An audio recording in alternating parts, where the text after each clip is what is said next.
ABP અસ્મિતાના અહેવાલની જબરજસ્ત અસર જોવા મળી છે। ગાંધીનગરના કંથારપુરામાં આવેલા વડલાની સલામતી અંગે જ્યારે અહેવાલ પ્રસારિત કરવામાં આવ્યો, એબીપી અસ્મિતાના અહેવાલની જોરદાર અસર જોવા મળી। પીએમ મોદીના ડ્રીમ પ્રોજેક્ટ કંથારપુરા વડનો ચોકી પહેરો હવે પોલીસ કરશે। ઐતિહાસિક વડના રક્ષણ માટે પોલીસ ફાળવવામાં આવી છે।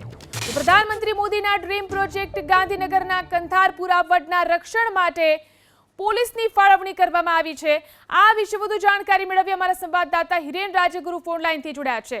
જી હિરેન, હવે કંથારપુરા વડનું રક્ષણ પોલીસ કરશે?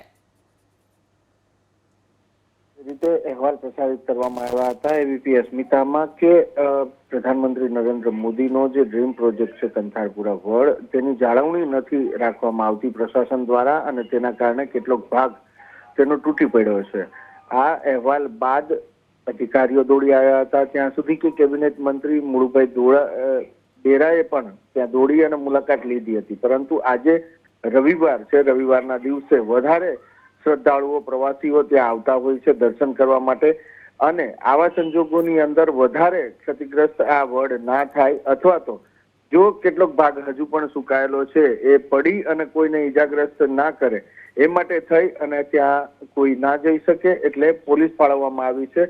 5 પોલીસ વાહનોનો બંદોબસ્ત ત્યાં આજે રાખવામાં આવશે, કારણ કે આજે રવિવાર છે અને રવિવારના દિવસે તેમજ પૂનમના દિવસે ત્યાં વધારે સંખ્યામાં શ્રદ્ધાળુઓ આવતા હોય છે એટલે આ નિર્ણય લેવામાં આવ્યો છે। જો કે અધિકારીઓ જ્યારે ગઈકાલે મુલાકાતે ગયા હતા, મુળુભાઈ બેરા કેબિનેટ મંત્રી મુલાકાતે ગયા હતા, ત્યારે ત્યાં જે દબાણ છે, નાના મોટા લારી ગલ્લા છે, તે હટાવવાનું નક્કી થયું છે, પરંતુ એ લોકોનું કહેવું છે કે રવિવારનો દિવસ આજનો દિવસ છે એટલે એક દિવસ તેમને છૂટ આપવામાં આવે, કારણ કે વધારે સંખ્યામાં ત્યાં પ્રવાસીઓ આવતા હોય છે અને એમને રોજગારી રવિવારે ખાસ વધારે મળતી હોય છે અને પૂનમના દિવસે વધારે મળતી હોય છે, એટલે એક દિવસ આજે ત્યાં આપવામાં આવ્યો છે એ લોકોને। અને જો આજે સાંજે અથવા તો આવતીકાલે સ્વેચ્છાએ એ લોકો દબાણ નહીં હટાવે તો આવતીકાલે પ્રશાસન દ્વારા ત્યાં દબાણ હટાવી અને ફેન્સિંગ કરવાની કામગીરી શરૂ કરવામાં આવશે। એટલે આ પોલીસ બંદોબસ્ત આજે ફાળવવામાં આવ્યો છે કે કોઈ પ્રવાસી છે, કોઈ શ્રદ્ધાળુ છે એ ત્યાં એ જગ્યાએ વડની નીચે ના જાય।